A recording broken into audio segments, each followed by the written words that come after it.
The pain in the back is emulated by lying on something hard or from exercise. Exercise చేస్తే pain in back తగ్గుతుంది, లేదా చాలా hard గా ఉన్న దాని మీద పడుకుంటే పెయిన్ తగ్గుతుంది.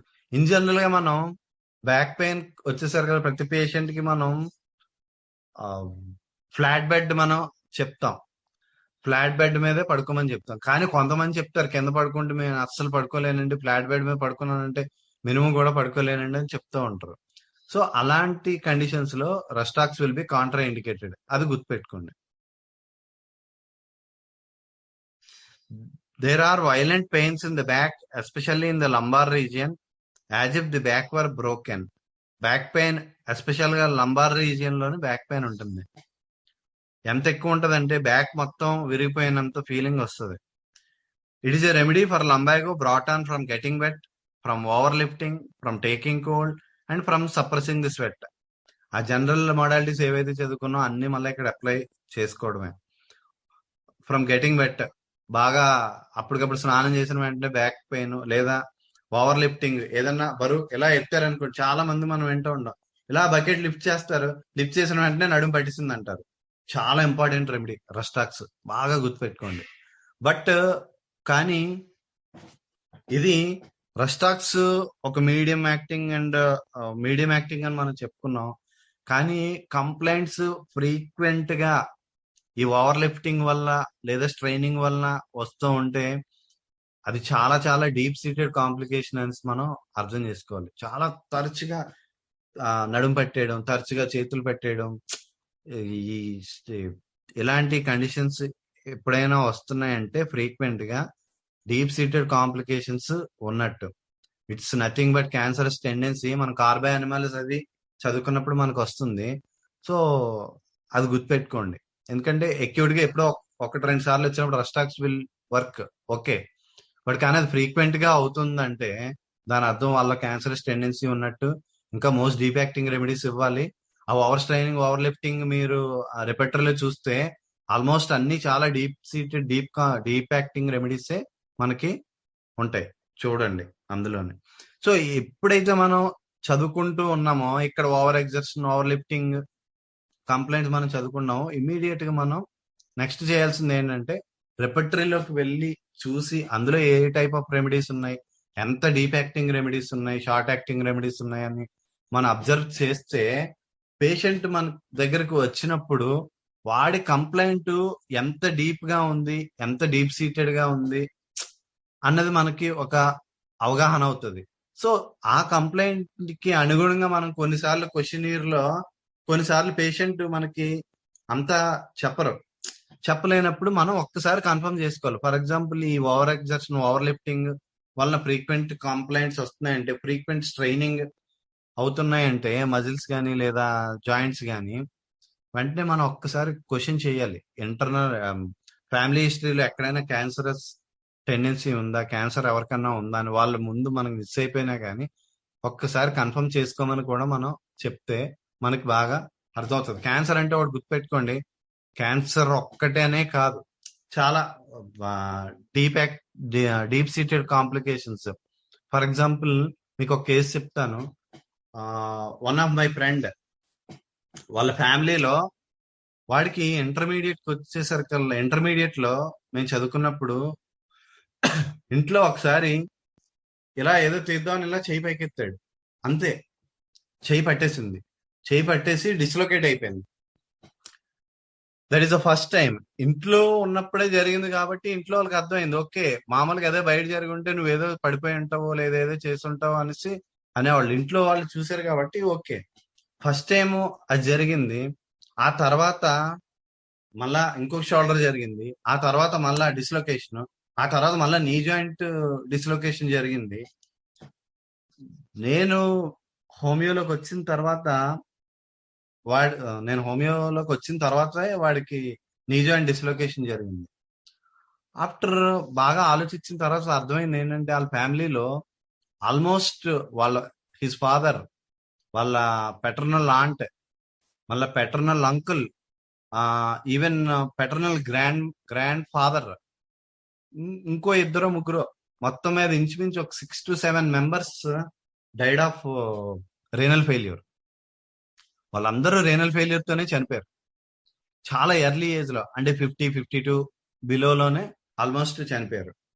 వీడికి ఈ నీ జాయింట్ డిస్లొకేషన్ అయిన తర్వాత, ఈ షోల్డర్ డిస్లొకేషన్ మామూలుగా వాడికి సెట్ అయ్యి నీ జాయింట్ డిస్లొకేషన్ అయిన తర్వాత ఎంఆర్ఐ చేస్తే మొత్తం లోపల లెగ్మెంట్ ఎయిర్ అవి మొత్తం వచ్చేస్తాయి. వాట్ టు డూ అన్నది అప్పుడు ఒక క్వశ్చన్ మార్క్ వచ్చింది. ఏం చేయాలి దీన్ని, whether go for surgery or not, సర్జరీకి వెళ్ళాలా వద్దా అనేసి ఆలోచించారు. ఆలోచిస్తే 100% నేను చెప్పాను, అసలు సర్జరీ 1% కూడా చేయడానికి లేదు. Why? Because the vital force is trying to, లోపల ఇంటర్నల్ గా ఉన్న డిసీజ్ ని తోనే అది ఫైట్ చేయలేనప్పుడు, అంటే వన్స్ ఇంకా అది when it cannot hold, what it is doing is it is trying to, అది ఒక మైనర్ ఆర్గాన్ లో డిసీజ్ ని ప్రొడ్యూస్ చేసి సాక్రిఫైస్ చేయడానికి ట్రై చేస్తుంది. It's very evident and clear. ఆ ఇంటర్నల్ గా ఉన్న క్రానిక్ డిసీజ్ ని ఏదైతే ఉందో మోస్ట్ ఇంపార్టెంట్ పార్ట్స్ ఎఫెక్ట్ అయిపోకుండా ఆ మైనర్ ఆర్గాన్ లోనే ఆ డిసీజ్ ని ప్రొడ్యూస్ చేసి ఆపుతుంది. Once if you go for a surgery and rectify it with surgery, ఒకవేళ ఆ మోకాళ్ళని గనక సర్జరీతో గనక రెక్టిఫై చేస్తే అన్డౌటెడ్లీ ఏదైతే వాళ్ళ ఫ్యామిలీలో ఏదైతే ఆ సీరియస్ కాంప్లికేషన్ ఏదైతే ఉందో it will get activated, undoubtedly it will get activated. So ఏం చెప్పానంటే, నువ్వు నడిచినా నడవకపోయినా, నడవగలిగినా నడవలేకపోయినా సరే అసలు 1% కూడా సర్జరీ చేయడానికి వీలు లేదు. నువ్వు కుంటుతూ నడిచినా పర్వాలేదు, లైఫ్ లాంగ్ కుంటుతూ నడిచినా పర్వాలేదు, but there is no scope for you. నువ్వు గనక దాన్ని గనక సర్జరీ గనక చేయించావంటే అన్డౌటెడ్లీ లోపల ఆ రేనల్ వాళ్ళ టెండెన్సీ ఏదైతే ఉందో it will get activated, and చాలా ఇంకా ఆ ప్రీవియస్ జనరేషన్ కన్నా ఇంకా చాలా ముందే ఇదైపోతావు అని చెప్పడం జరిగింది. So on my words, from more than around his age is 45 almost ఒక 15 years నుంచి కూడా ఆ కాలు కొద్దిగా కుంటుతూనే నడుస్తున్నాడు కానీ, but he never go for సర్జరీకి వెళ్ళలేదు. ఎందుకంటే మన ఆర్గనార్ క్రానిక్ డిసీజెస్ ఈ ఫిలాసఫీలు ఎందుకు చదవాలంటే ఇలాంటి కండిషన్స్ లో మనకు చాలా చాలా హెల్ప్ అవుతాయి. ఎందుకంటే ఆ ఇంటర్నల్ గా ఉన్న క్రానిక్ డిసీజ్ ఆ మైనర్ ఆర్గాన్స్ లో ప్రొడ్యూస్ చేయడానికి ట్రై చేస్తుంది. ఆ ట్రై చేసినప్పుడు దాన్ని కనుక మనం సప్రెస్ చేస్తే undoubtedly the disease will go in to flow, ఆ డిసీజ్ ఫ్లో, ఆ క్రానిక్ ఆ డీప్ సీటెడ్ కాంప్లికేషన్స్ ఏవైతే ఉన్నాయో ఆ మేజర్ ఆర్గాన్స్ ని ఇట్ విల్ ఎఫెక్ట్. సో ప్రతి కేసుని మనం అబ్జర్వ్ చేసినప్పుడు మనం ఈ టైప్ లో మనం ఆలోచించినప్పుడు ఖచ్చితంగా మనకి what we have to do అన్నది మనకి బాగా అర్థమవుతుంది. ఈ కేసు ఎగ్జాంపుల్ ఎందుకు చెప్పానంటే, ఆ డిస్లొకేటివ్ టెండెన్సీ కానీ, ఆ ఈజీలీ స్ట్రైనింగ్ టెండెన్సీ కానీ, it denotes the deep seated complications of the patient. ఆ లోపల ఎంత కాంప్లికేటెడ్ కండిషన్స్ ఉన్నాయన్నది మనకి దాన్ని బట్టి మనకి అర్థం అవుతుంది. So to measure the weight and depth of the complaint, మనకి ఉన్న ఏకైక సాధనం ఏంటంటే సిమ్టమ్స్. ఆ సిమ్టమ్స్ ని బట్టే ఆ పేషెంట్ లో ఉన్న ఆ డిసీజ్ డెప్త్ ని మనం వీ కెన్ అసెస్. సో ఆ అసెస్మెంట్ లో భాగంగానే ఇవన్నీ మనకి టూల్స్ అన్నమాట. ఈ సిమ్టమ్సే మనకి టూల్స్. సో ప్రతి సిమ్టమ్ ని లేదా ప్రతి ఆ రూబ్రిక్ ని మనం బాగా అబ్జర్వ్ చేసినప్పుడు మనకి ఎంత డెప్త్ లో ఉన్న రెమెడీ ఇవ్వాలి అన్నది మనకి అర్థం అవుతుంది. ఆ పర్టికులర్ కండిషన్ లో అక్యూట్ గా ఉందా డిసీజ్, క్రానిక్ గా ఉందా, డీప్ సీటెడ్ గా ఉందా అన్నది మనకి అర్థమయ్యి దాన్ని బట్టి మనం రెమెడీస్ ని మనం సెలెక్ట్ చేసుకోవాలి.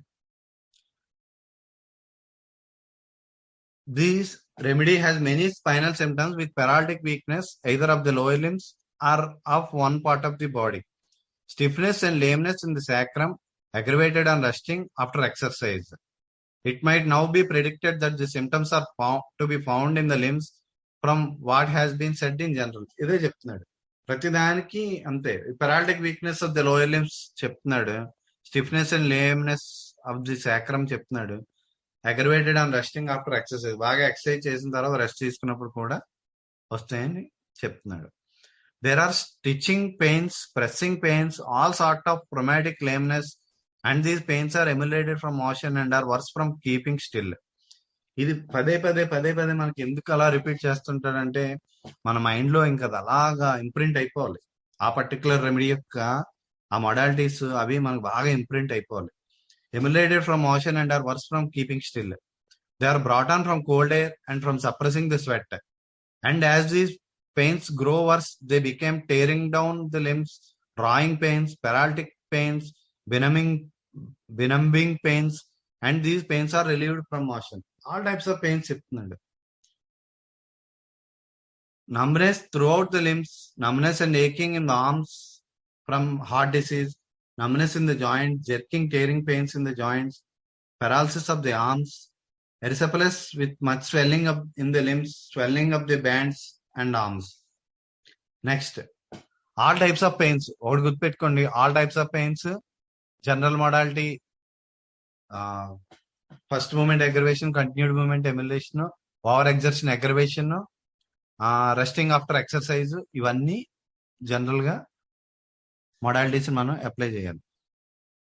When grasping anything, a tingling and pricking is felt in the hands and fingers, crawling and numbness in the finger tips and fingers, swelling of the fingers.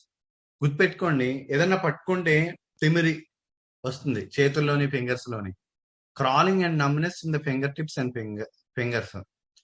ఈ ఫింగర్స్ లోని, ఫింగర్ టిప్స్ లోని, fingers లోని crawling అవుతున్నట్టు, numbness అవుతున్నట్టు feeling వస్తుంది. గుర్తుపెట్టుకోండి, frequent గా numbness లేదా టింగ్లింగ్స్ ఎక్కువగా ఫ్రీక్వెంట్ గా ఏ పేషెంట్ లోనైనా మనకి వస్తున్నాయి అంటే ఇట్ ఈస్ నథింగ్ బట్ ఆ పెరాలిటిక్ టెండెన్సీ అని మనం అర్థం చేసుకోవాలి.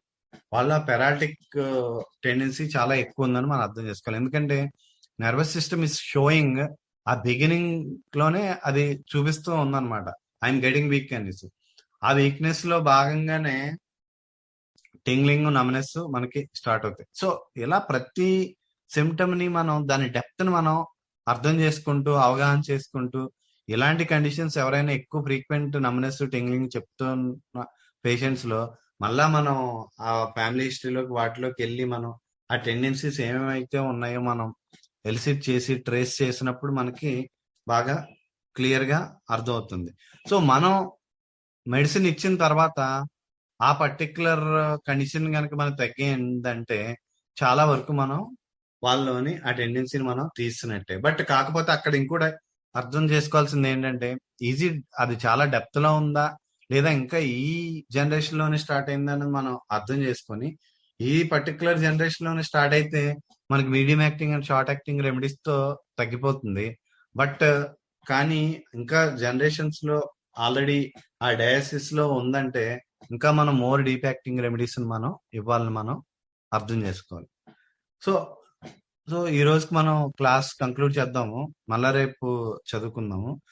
ఇందాక భరత్ కుమార్ రెడ్డి ఒక క్వశ్చన్ వేశారు, ఏంటంటే can the dislocations can be treated in our system అనేసి అడిగారు. డిస్లొకేటివ్ టెండెన్సీని, ఖచ్చితంగా డిస్లొకేటివ్ టెండెన్సీని మనం చాలా వరకు ట్రీట్ చేసేయచ్చు. బట్ నేను ఇందాక చెప్పినట్టు ఆ పర్టికులర్ వాళ్ళలో ఉన్న డిసీజ్ డెప్త్ ఎంతలో ఉందన్నది మనం బాగా అవగాహన చేసుకున్నప్పుడు medium acting are short acting remedies మనం అడ్మినిస్టర్ చేయాలా లేదా డీప్ యాక్టింగ్ రెమెడీస్ మనం అడ్మినిస్టర్ చేసి తగ్గించాలని మనం చూసుకోవాలి. సో మళ్ళా రేపు క్లాసు చదువుకుందాం. రేపు కూడా మార్నింగే ఉంటుంది క్లాసు. సో ప్రవల్గా ఇప్పుడు లింక్ ని పెడతారు. సో మళ్ళా రేపు కలుద్దాం. Okay, bye.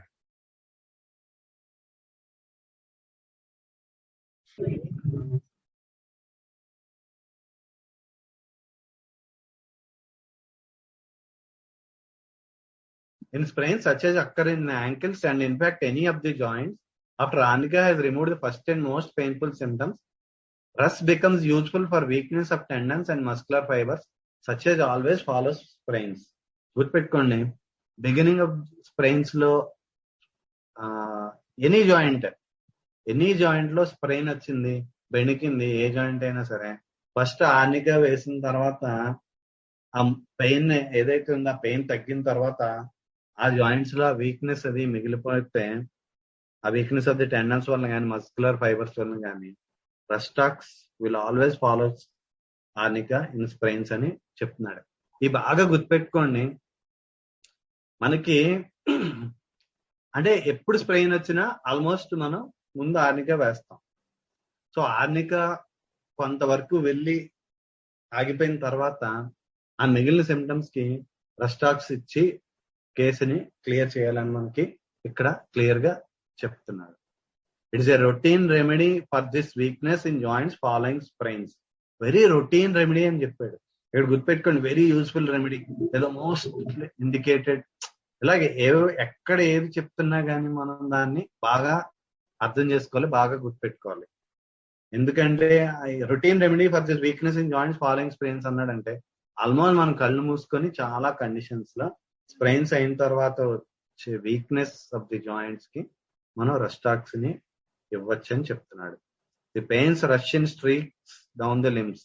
పెయిన్స్ ఎలా ఉంటాయంటే డౌన్ ద లిమ్స్ స్ట్రీక్స్ లాగా వస్తాయి pains. Restlessness in the lower limbs at night but emulation from motion. మామూలే, మనకి ఆల్రెడీ జనరల్ మోడాలిటీ ఏదైతే ఉందో ఆ మోడాలిటీస్ ని మళ్ళీ మనం ఇక్కడ అప్లై చేసుకోవడం. లోయర్ లిమ్స్ రెస్ట్లెస్నెస్ వస్తుంది, అలా మూవ్ చేస్తూ ఉంటే ఎమ్యులేషన్ వస్తుంది, అలాగా కాళ్ళని అలాగా కదుపుతూ ఉండాలి, constant motion. Paralysis of the lower limbs, great weariness and heaviness of the lower extremities. మనం ఇక్కడ ఈ restlessness, fidgety of the feet అని మనం చదువుకుంటాం ఇందులోని జింకం మెట్ల. అది కూడా ఇలాంటిదే ఆల్మోస్ట్. ఆ రెస్ట్లెస్నెస్, ఆ ఫిజిటీ ఆఫ్ ది ఫీట్ ఏ కండిషన్స్ లో ఎవరిలోనైతే ఉన్నాయో కంటిన్యూస్ రెస్ట్లెస్నెస్, అది ఖచ్చితంగా నర్వస్ సిస్టమ్ ని అటాక్ చేస్తుంది ఫ్యూచర్ లో అని మనం అర్థం చేసుకోవాలి. అది బాగా గుర్తుపెట్టుకోవాలి.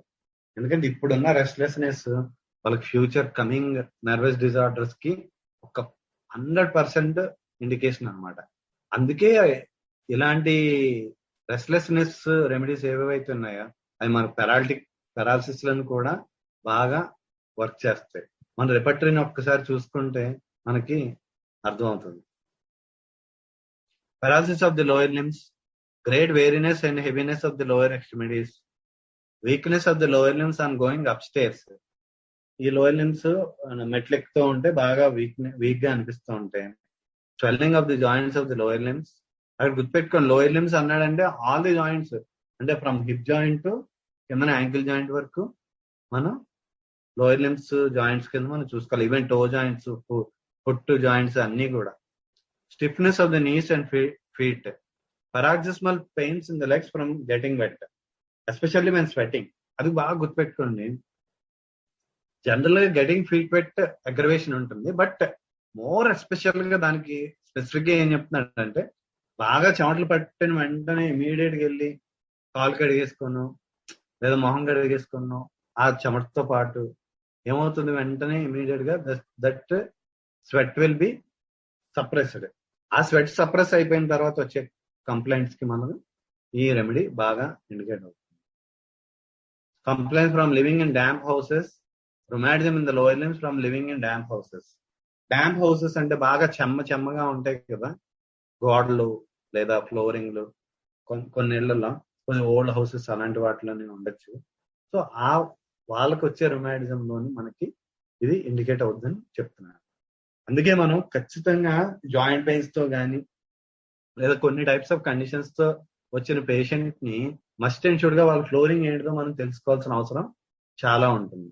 సో ఆ ఫ్లోరింగ్ ని బట్టి కూడా వాళ్ళకి ఉండే కండిషన్స్ ని మనం అసెస్ చేయొచ్చు. అందు ముందు కూడా చెప్పాను నేను, కోల్డ్ స్టోన్స్ అగ్రవేషన్ వచ్చేసరికల్లా నేను నక్సలాంగా చూస్తే ఆ కోల్డ్ స్టోన్స్ అగ్రవేషన్ లో ఉంటుంది. అంటే మన ఇంట్లో కూడా cold stones like granite and marble లాంటి వాటిని కోల్డ్ స్టోన్స్, అవన్నీ కోల్డ్ స్టోన్స్. వాటిలోని ఉన్నప్పుడు వచ్చే కాంప్లికేషన్స్ కి ఆ పర్టికులర్ రెమెడీస్ మనం ఇండికేట్ చేసుకోవచ్చు. ఇప్పుడు ఇందులో భాగంగా ఒక కేసు గురించి చెప్తాను. ఆల్రెడీ ముందు చెప్పినట్టే గుర్తు, బట్ అయినా సరే మళ్ళీ కొత్త వాళ్ళు వచ్చి ఒకసారి చెప్తాను. మా హౌస్ 2005 లో కన్స్ట్రక్షన్ చేసేటప్పుడు గ్రానైట్ స్లాబ్ వంట చేసుకోవడానికి కిచెన్ స్లాబ్ గ్రానైట్ స్లాబ్ వేయించాలని అనుకున్నాం. దాని వర్క్ ఎవరు చేస్తారంటే ఒక్క వర్కర్ పేరు చెప్పారు అనమాట. ఈ వర్కరే అందరికన్నా చాలా ఎక్స్ట్రాడినరీగా ఎక్సలెంట్ గా చేయగలడు, అతన్ని కాంటాక్ట్ చేయండి అని అన్నారు. వెళ్ళాము, అతన్ని కాంటాక్ట్ చేశాము. నోకరాజు ఇప్పటికీ నాకు గుర్తు అతని పేరు నోకరాజు. అతన్ని వెళ్ళి అడిగితే, సార్ నేను చేసేవాడిని అండి, హైదరాబాద్ అది కూడా వెళ్ళి అక్కడ ఉండేవాడిని, కానీ నాకు పడట్లేదు, అది ఆ వర్క్ చేస్తుంటే నాకు విపరీతం దగ్గర వచ్చేస్తుంది, అందుకని నేను ఆ పని మానేశాను అనేసి చెప్పాడు అనమాట. అంటే ఏమవుతుంది ఏంటిది అని అడిగితే బాగా విపరీతం దగ్గర వచ్చేస్తుంది అని చెప్పాడు.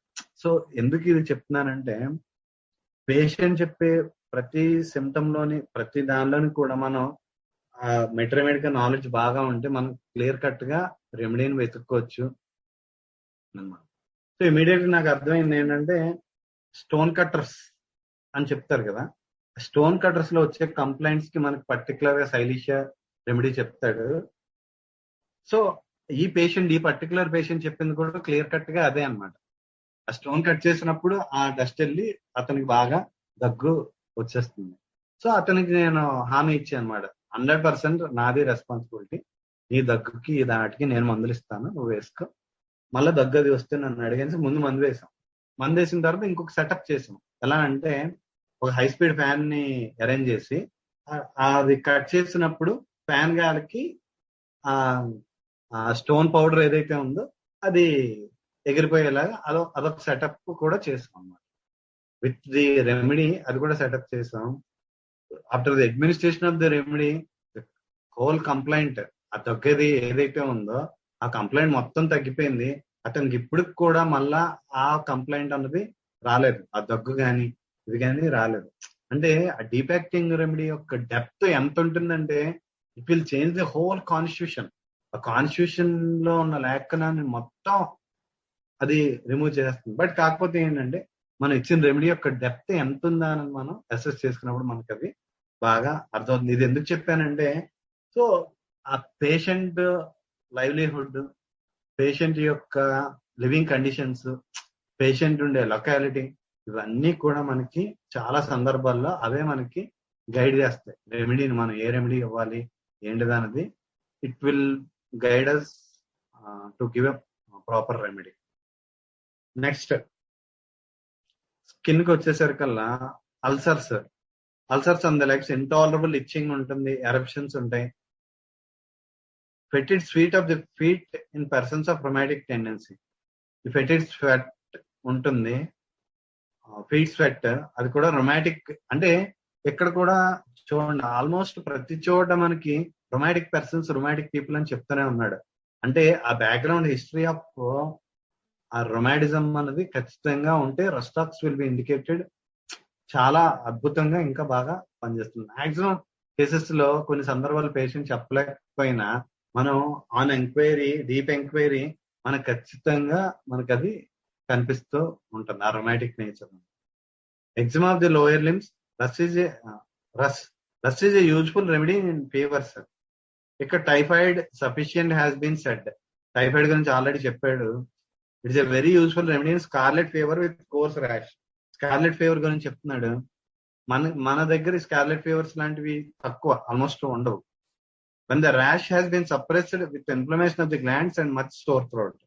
ఆ ర్యాష్ ఏదైతే వచ్చిందో ఆ ర్యాష్ సప్రెస్ కనుక అయిపోతే, అప్పుడు ఈ ర్యాష్ సప్రెస్ అయిపోయిన rash inflammation of the glands లోకి దించేస్తుందని చెప్తున్నాడు. దాంతో పాటు సోర్ థ్రోట్ కూడా. ఈ ఫీవర్ టైంలో often violent urticaria which passes off during the sweat. Fever తో పాటుగా వైలెంట్ అర్టికేరియా రావచ్చు, అది స్వెట్ తో పాటే పోవచ్చు. Night sweat with much itching eruption. Fevers from suppressed foot sweat. Rheumatic fevers. Fevers worse at night. Rheumatic fevers అంటే మనకి అప్పుడు చికెన్ గునియా వచ్చినప్పుడు రస్టాక్స్ ఈజ్ చాలా కేసెస్ లో ఇండికేట్ అయింది. చాలా మంది అప్పుడు చాలా మిస్టేక్స్ చేశారు. అందులో ఏంటంటే, ఎప్టోరియం పెర్ఫలియేటమ్ ని అప్పుడు చికెన్ గునియాలో చాలా మంది ఎప్టోరియం పెర్ఫ్ని సెలెక్ట్ చేసి రెమెడీని ఇచ్చారు. But if you search in repertory, inflammation of the joints లో అసలు ఎప్టోరియం పెర్ఫలియేటమ్ అనేది ఎక్కడ కనిపించదు. ఎప్టోరియం పెర్ఫలియేటమ్ లో క్లియర్ కట్ గా చెప్పేది ఏంటంటే, పెయిన్ ఇన్ బోన్స్ ఉంటది, not in the joints. So అక్కడ ఇన్ఫ్లమేషన్ ఆఫ్ ది జాయింట్స్ అన్నదే ఉండదు రిప్టోరియం పెర్ఫ్ లో. రస్టాక్స్ కి వచ్చేసరికల్లా ఖచ్చితంగా inflammation of the joints main గా మనకి కనిపిస్తూ ఉంటుంది. ఈ నాట్ ఈవెన్ జాయింట్స్, బోన్స్ లేదా లెగ్మెంట్స్, టెండన్స్ అన్నిట్లోనూ కూడా ఇది పనిచేస్తుంది. బట్ ఆ ఫీవర్స్ కి వచ్చేసరికల్లా జాయింట్స్ లో బాగా it is much more indicated. Not only this, Bryonia లేదా ఈవెన్ పల్స్టిల్ అలాంటివి కూడా అప్పుడు రొమాటిక్ ఫీవర్స్ లో బాగా ఇండికేట్ అవుతూ ఉంటాయి. Fevers worse at night, fevers that come with cold sores on the lips. Lips కి వచ్చేసరికల్లా ఇక్కడ మనకి క్లియర్ గా మనకి మనం చెప్పుకున్న చలిపొక్కులని చెప్తూ ఉంటారు, లేదా నంజిపొక్కులని చెప్తారు, లేదా ఫీవర్ సోర్స్ చెప్తూ ఉంటారు. అలాగే వచ్చినప్పుడు కూడా rhus tox will be indicated. Remittent fevers and intermittent fevers take on typhoid type and run throughout their course as symptomatic typhoid fever. మామూలుగా రెమిటెంట్ గా స్టార్ట్ అవ్వచ్చు, ఇంటర్మీడియట్ గా స్టార్ట్ అయ్యి నెమ్మదిగా టైఫాయిడ్ లోకి వెళ్ళిపోవచ్చు. అందుకే ఈ ఇన్ జనరల్ గా ఫీవర్స్ వచ్చినప్పుడు మా గురుగారు, మా డాక్టర్ గారు చెప్పేవాళ్ళు, ఫీవర్స్ వచ్చినప్పుడు జనరల్ గా ఫుడ్ అది పెట్టద్దని చెప్పేవాళ్ళు. ఎస్పెషల్లీ సాలిడ్ ఫుడ్ పేషెంట్ కి అస్సలు ఇవ్వద్దని చెప్పేవాళ్ళు. ఎందుకంటే జనరల్ గా చాలా కండిషన్స్ లో it may turn into typhoid fever లోకి టర్న్ అవ్వచ్చు. టైఫాయిడ్ ఫీవర్ లోకి టర్న్ అయిన తర్వాత ఇప్పుడు సాలిడ్ ఫుడ్ కనుక తీసుకుంటే అది చాలా సీరియస్ కాంప్లికేషన్స్ లో పెంచేస్తుంది. So consider any fever as continued fever and treat it accordingly అని చెప్పేవాళ్ళు ఎప్పుడు. అందుకే డైట్ చాలా స్ట్రిక్ట్ గా చెప్పేవాళ్ళు. సాలిడ్ ఫుడ్ అస్సలు ఇవ్వనిచ్చేవాళ్ళు కాదు, ఎస్పెషల్లీ ఏ ఫీవర్ లో అయినా కానీ. Intolerable itching of the skin, tingling in the skin, eruptions, burn and itch violently, much moisture with eruptions upon the skin. Large blisters form upon the skin, either with or without erysipelas. Large blisters, most important indication ఏంటంటే large blisters మనకి ఇందులోని కనిపిస్తాయి. Rhus tox అనేసరికల్లా మనకి బాగా గుర్తు రావాల్సింది ఏంటంటే large blisters. అదే స్మాల్ వెసికల్స్ కి వచ్చేసరికల్లా మనకి పెట్రోలియం లో స్మాల్ వెసికల్స్, రస్టాక్స్ కి వచ్చేసరికల్లా లార్జ్ బ్లిస్టర్స్. మరి పెట్రోలియం లో చదివితే ఆ డిఫరెన్షియేషన్ అక్కడ మనకి క్లియర్ గా ఇస్తాడు. ఆ లార్జ్ బ్లిస్టర్స్ అంటే ఎలా ఉంటాయంటే మనకి ఎప్పుడైనా కాలిపోయినప్పుడు బొబ్బులు ఎలా వస్తాయో ఆ టైప్ లో ఉంటాయి. ఇర్రెస్పెక్టివ్ ఆఫ్ ది కండిషన్, ఏ కండిషన్ లో అయినా సరే ఆ లార్జ్ బ్లిస్టర్స్ లాంటివి డెవలప్ అవ్వచ్చు స్కిన్ కంప్లైంట్స్ లో. The incessant itching sometimes relieved by scalding the parts అన్నాడు. అంటే ఆ ఇచ్చింగ్ ఏదైతే ఉందో అది ఎప్పుడు రిలీవ్ అవుతుంది అంటే స్కాల్డింగ్ ద పార్ట్స్ అన్నాడు. అంటే అంత వేడిగా, మామూలు స్కాల్స్ అని అంటాం కదా, స్కాల్స్ ఏంటంటే లోయర్ డిగ్రీ ఆఫ్ బర్న్స్ వచ్చినప్పుడు స్కాల్స్ లాంటివి వస్తాయి, మనం చెప్పుకున్న లార్జ్ బ్లిస్టర్స్ లాంటివి. సో ఇక్కడ అంత వేడి వేస్తేనే గానీ ఆ ఇచ్చింగ్ రిలీఫ్ రాదనమాట ఈ రస్టాక్స్ కి వచ్చేసరికి. As it is called by someone who are poison with Rhus by scalding with water as hot as it is possible to bear the parts in అన్నది. అంటే ఎంత వేడిగా వేయగలిగితే అంత వేడిగా వేస్తేనే వాడికి ఆ ఇచ్చింగ్ అనేది రిలీఫ్ వస్తుంది రస్టాక్స్ లో. Rhus tox has cured shingles and the tendency to herpetic eruptions.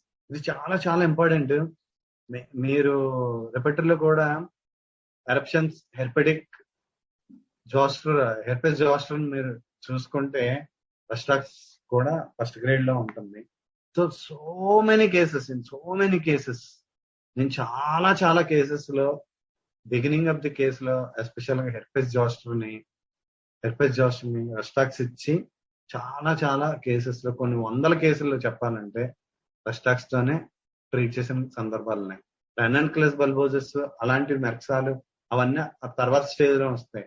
But rhus tox తోనే అక్యూట్ ఫేజ్ లో చాలా వరకు తగ్గిపోతుంది.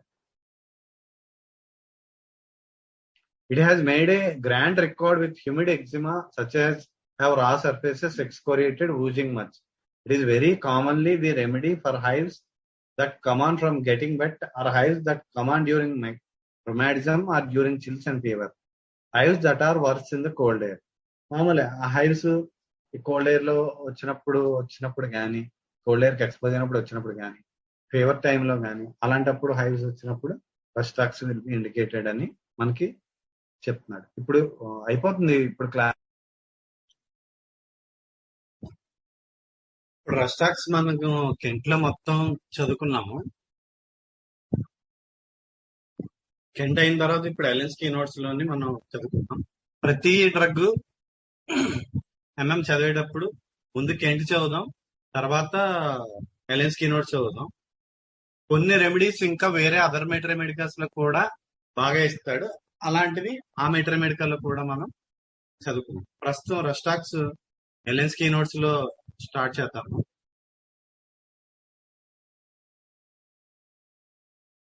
ఫస్ట్ నుంచి నేను చెప్తూనే ఉన్నాను, మళ్ళా అదే రిపీట్ చేస్తున్నాను. ప్రతి డ్రగ్ యొక్క డెప్త్ ని ముందు మనం కంపల్సరీగా అసెస్ చేసుకోవాలి, మస్ట్ అండ్ షుడ్ గా.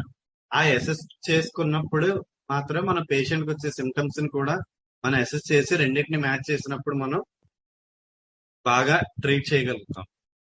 సో ఇక్కడికి వచ్చేసరికి రెస్టాక్స్ ఫస్ట్ మీకు చెప్పాను, it's a medium acting remedy, not most deep acting, but కానీ adapted to persons of rheumatic diathesis అన్నాడు ఇక్కడ ఎలెన్స్ కీనోట్స్ లో. అంటే పర్టికులర్ గా రొమాటిక్ నేచర్ కి సంబంధించిన కండిషన్స్ లో మాత్రం this is more deep acting అని మనం అవగాహన చేసుకోవాలి. ఎందుకంటే ఇక్కడ పర్టికులర్ గా రొమాటిక్ డయాసిస్ ఇచ్చాడు కాబట్టి, అంటే ఫ్యామిలీ హిస్టరీలో బాగా జాయింట్ పెయిన్స్ అయ్యి మనకి కనిపిస్తూ ఉంటాయి ఫ్యామిలీ హిస్టరీలో బాగా మనం ఎంక్వైరీ చేస్తే.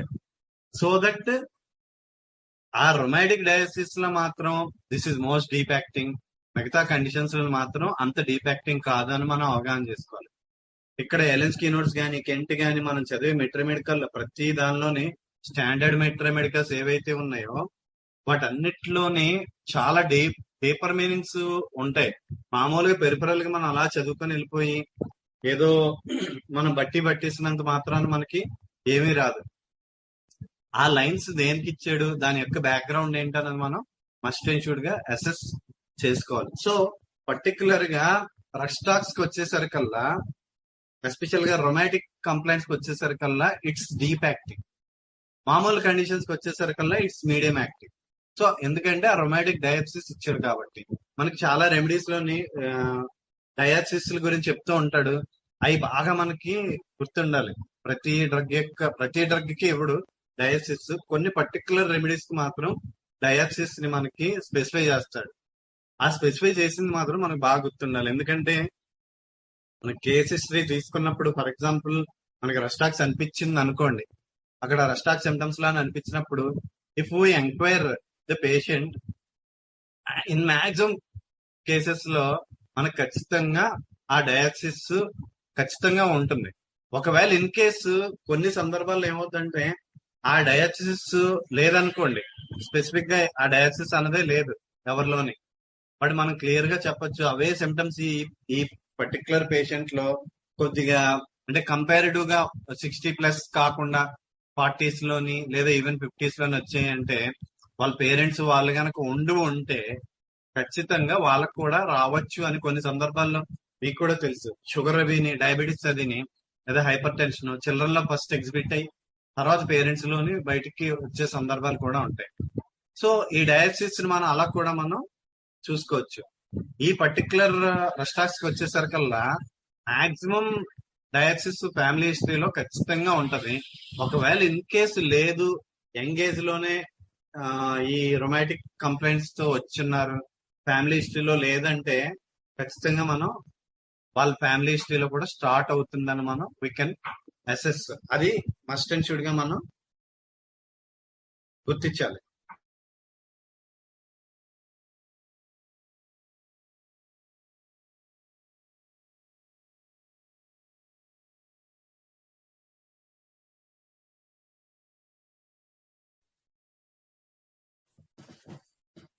ఇప్పుడు బాగానే వినబడుతుందా? So next adapted to persons of rheumatic diathesis, ఇది చాలా చాలా most most most important. Rhus tox కి వచ్చేసరికల్లా డయాసిస్ 100,000% ఆ డయాసిస్ ఉంటుంది. Bad effects of getting wet especially after being over heated. For example ఈ రోజు వాతావరణం ఫుల్గా ఎండగా ఉంది, బాగా ఫుల్ చెమటలు ఉన్నాయి. ఆ క్లినిక్ నుంచి వచ్చేటప్పుడు చిన్న చినుకులు స్టార్ట్ అయ్యి ఒకవేళ ఆ చినుకుల్లో కనుక తడిసి ఉండుంటే అప్పుడు వచ్చే కంప్లైంట్స్ కి ఖచ్చితంగా రస్టాక్సే మనకి ఇండికేట్ అవుద్ది. సో అక్కడ ఇన్ జనరల్ గా మనందరం అనుకునేది గెటింగ్ వెట్ కి ఎక్కువ ప్రిఫరెన్స్ ఇస్తారు. బట్ కానీ గెటింగ్ వెట్ కన్నా getting wet especially after being over heated అన్నదానికి చాలా ఎక్కువ వాల్యూ ఉంది. రెస్టాస్ కి వచ్చేసరికల్లా ఈవెన్ బ్రెయినియాలో కూడా అలానే ఉంటుంది. Getting wet especially after being over heated ఇది ఇంకా చాలా most important. Ailments from spraining or straining a single part muscle or tendon. Ailments ఎలాగా స్ట్రెయిన్ అయినా especially single part muscle or tendon ఎక్కడైనా సరే బెణికిందంటే ఆ స్ప్రెయిన్ ఆర్ స్ట్రెయిన్ అంటే ఇట్స్ నథింగ్ బట్ బెణకడం. ఆ బెణికిందంటే రెస్టాక్స్ చాలా ఇంపార్టెంట్ రెమెడీ. అక్కడ మనకి కెంట్లో చదువుకున్నప్పుడు ఏం చెప్పాడు, ముందు ఆర్నిక ఆ సోర్నెస్ ఆ పెయిన్ ని తగ్గించిన తర్వాత ఆ వీక్నెస్ ఇన్ ద జాయింట్ అక్కడ కనుక మిగిలిపోతే Rhus tox will be most indicated remedy అని మనకి చెప్పాడు. ఇక్కడే బ్రాకెట్ లోని క్యాల్కేరియా నక్స్వాంక కూడా ఇచ్చాడు. క్యాల్కేరియా కార్బ్ మనకి చెప్పేటప్పుడు అక్కడ బాగా క్లియర్ గా చెప్తాడు కెంట్ లోనే ఈ స్ట్రైనింగ్ వాటి గురించి. అది మళ్ళా అక్కడ మనం చదువుకుందాం. ఈవెన్ నక్స్వాంక కూడా ఇచ్చాడు. చాలా సందర్భాల్లో మన ఇంజరీస్ అనే ఒక రూబ్రిక్ ఉంటది. ఇంజరీస్ రూబ్రిక్ లో చూస్తే ఈవెన్ పల్స్టిల్ లా ఉంటాయి. చాలా చాలా మన ఊహకంద రెమెడీస్ చాలా ఉంటాయి ఇంజరీస్ లోనే. సో మన అందరికి బాగా అలవాటు ఏంటంటే ఆర్నికా, రెస్టాక్స్ ఈ రెమెడీసే మనకు బాగా గుర్తు. బట్ కానీ ఆ రెమెడీస్ కూడా మనం స్పెసిఫిక్ గా ఆలోచించాలి. ఎస్పెషల్ గా అక్కడ మొడాలిటీస్ అయ్యి మనకి కలిసినప్పుడు కాన్స్టిట్యూషనల్ గా ఆ పర్టికులర్ డ్రగ్ యొక్క కాన్స్టిట్యూషన్ అది ఉన్నప్పుడు those remedies will work well. మీకు ఇందులో ఒక ఎగ్జాంపుల్ చెప్పాలి. నేను సెకండ్ ఇయర్ చదివేటప్పుడు మా ఫాదర్ ఒక బైక్ మీద వెళ్తున్నారు. మా ఫాదర్ వాళ్ళ ఫ్రెండ్ స్కూటర్ మీద వెళ్తున్నారు. ముందు ఒక లారీ వెళ్తుంది. ఆ లారీ నుంచి యాసిడ్ లీక్ అయిపోయింది. యాసిడ్ లీక్ అయిపోతే టైర్ దాని మీద వెళ్ళేసరికల్లా టైర్ ఇదైపోయి పడిపోయారు. పడిపోయిన తర్వాత యాంకిల్ స్ప్రెయిన్ అయింది బాగాను. యాంకిల్ స్ప్రెయిన్ అయిన తర్వాత వచ్చారు ఇంటికి. బాగా ఇంకా కాలు బాగా వాచిపోయింది. విపరీతమైన పెయిన్. ఆ విపరీతమైన పెయిన్ అయితే ఇన్ జనరల్ గా మనం ఆర్నికా ఇవే ఆలోచిస్తాం కదా. ఆర్నికా ఇచ్చాను. ఆర్నికాతో మినిమం రిలీఫ్ కూడా రాలేదు. తర్వాత రెస్టాక్స్ ఇచ్చాను. రెస్టాక్స్ తో కూడా మినిమం కూడా రిలీఫ్ రాలేదు. బట్ కానీ ఆ మన్నాడు అబ్జర్వ్ చేస్తే ఆ మన్నాడు కాక ఆ మన్నాడు అంటే ఆఫ్టర్ థర్డ్ డే అబ్జర్వ్ చేస్తుంటే ఆయన ఒక బకెట్ లో వాటర్ వేసుకొని, అంటే ముందు హాట్ వాటర్ తో ట్రై చేశారు. హాట్ వాటర్ తోనే ఆయనకి మినిమం రిలీఫ్ కూడా రాలేదు. ఆ తర్వాత కోల్డ్ వాటర్ వేసుకొని అందులోనే ఐస్ క్యూబ్స్ వేసి కాలు పెడితే చాలా హాయిగా ఉందని ఎంత క్లియర్ కట్ గా మనకి మెడికల్ ఎలా చెప్తాడో అలానే ఆ ఐస్ క్యూబ్స్ వేసుకొని పెట్టుకున్న ఆ కాల్తోనే ఆయనకి he got lot of relief. Pain అయితే తగ్గిపోలేదు కానీ ఆ రిలీఫ్ మాత్రం దాంతోనే ఆయనకి వచ్చింది. అన్డౌటెడ్ గా అసలు కళ్ళు మూసుకొని అప్పుడు లెడంపాలు వేసాను. లెడంపాలు వేస్తే చాలా అద్భుతంగా తగ్గింది. ఎందుకు చెప్తున్నానంటే అంత కొన్ని సందర్భాల్లో మొడాలిటీ స్ట్రాంగ్ మొడాలిటీ కనిపించినప్పుడు మనకి మిగతా అన్నిటిని మనం పక్కన పెట్టి దాన్ని బేస్ చేసుకొని కూడా మనం రెమెడీస్ ఇచ్చేయచ్చు. సో లెడంపాలు వేసిన తర్వాత విత్ ఇన్ 1 day 1.5 day లోకి అంత సివియర్ పెయిన్ కూడా మొత్తం తగ్గిపోయింది. ఎందుకంటే అక్కడ చాలా ప్రెజర్ ఉంది. ఎందుకంటే అలోపతి హాస్పిటల్కి వెళ్ళమని, ఆర్థో దగ్గరికి వెళ్ళమని అందరూ చాలా చాలా ప్రెజర్ ఫోర్స్ చేశారు. బట్ నేను చెప్పాను ఎక్కడికి వెళ్ళొద్దు, చూద్దాం అనేసి. సో ఆ 4th day 5th day కల్లా అంత సివియర్ స్వెల్లింగ్ అంత పెయిన్ కూడా ఆఫ్టర్ లెడంపాల్ వేసిన తర్వాత మొత్తం తగ్గిపోయింది. So next over lifting particularly from stretching high up to reach things. ఇది కూడా చాలా ఇంపార్టెంట్ సిమ్టమ్. మనం ఆల్రెడీ కెంట్ మెడికల్ కూడా ఇదే చదువుకున్నాం. ఓవర్ లిఫ్టింగ్, ఏదైనా సడన్ గా బరువు ఏదైనా బకెట్ ఉంది, బకెట్ వాటర్ లిఫ్ట్ చేశారు అనుకోండి, అంతే నడుము పట్టేస్తుంది, లేదా మోకాలు పట్టేయచ్చు, లేదా చేయి భుజం పట్టేయచ్చు. సో అలాంటప్పుడు ఇది చాలా అద్భుతమైన రెమెడీ అన్నమాట.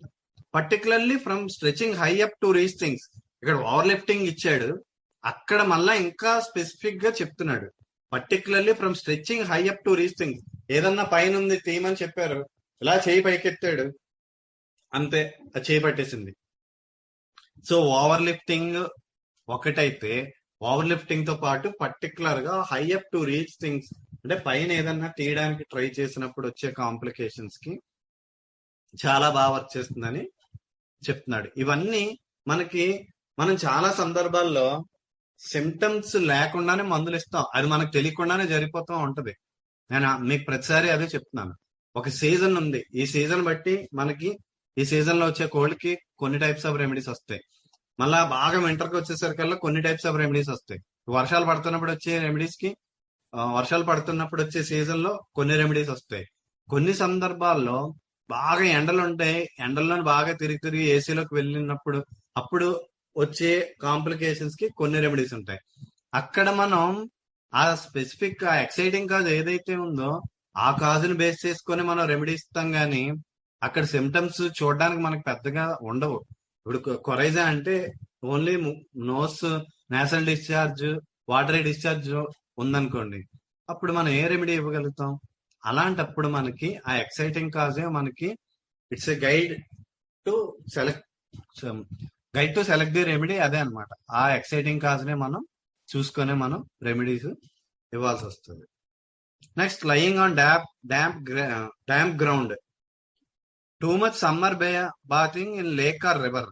బాగా వెళ్ళారు, ఇక్కడ లేక్ ఆర్ రివర్ ని ఇచ్చాడు, కానీ మన స్విమ్మింగ్ పూల్ ని కూడా మనం లేక్ ఆర్ రివర్ కింద మనం కన్సిడర్ చెయ్యాలన్నమాట. బాగా సమ్మర్ లోని ఫుల్ వెళ్ళి స్విమ్మింగ్ పూల్ లో కానీ, ఎందుకంటే ఇప్పుడు మనకి లేక్స్ రివర్స్ లోని స్నానం చేసే సందర్భాలు చాలా తక్కువ.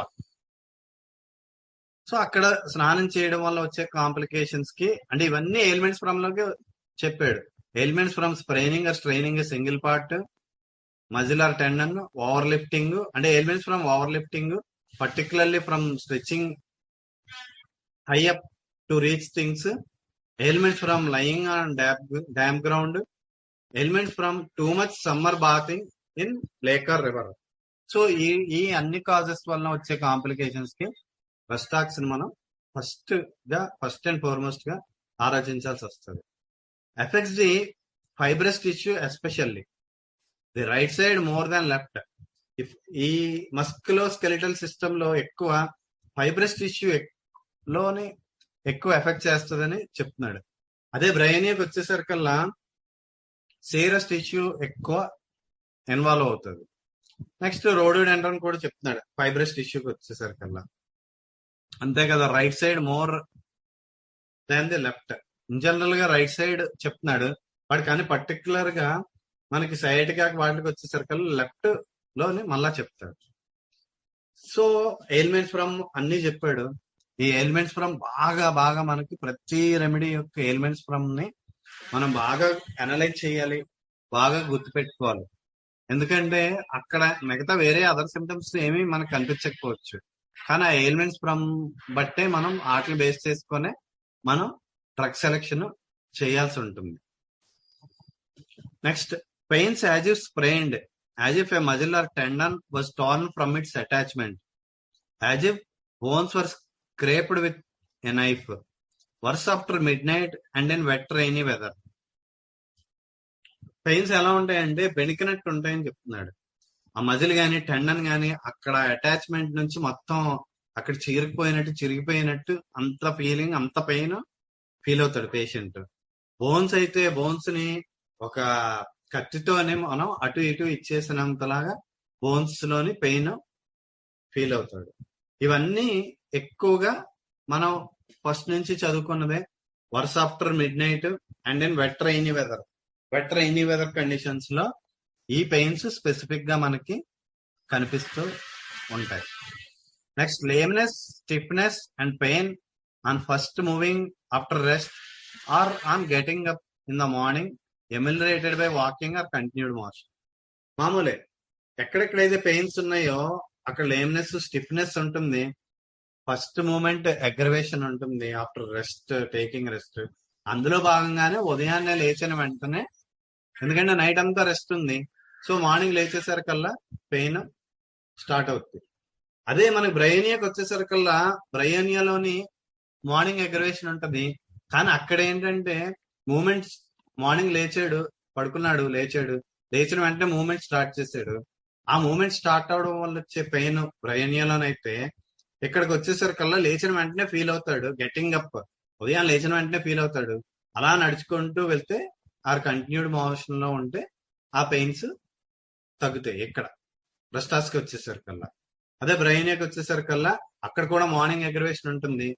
బట్ కానీ అక్కడ మూమెంట్ చేయడం వల్ల, మూమెంట్ రావడం వల్ల అక్కడ పెయిన్స్ అక్కడ పెరుగుతాయి.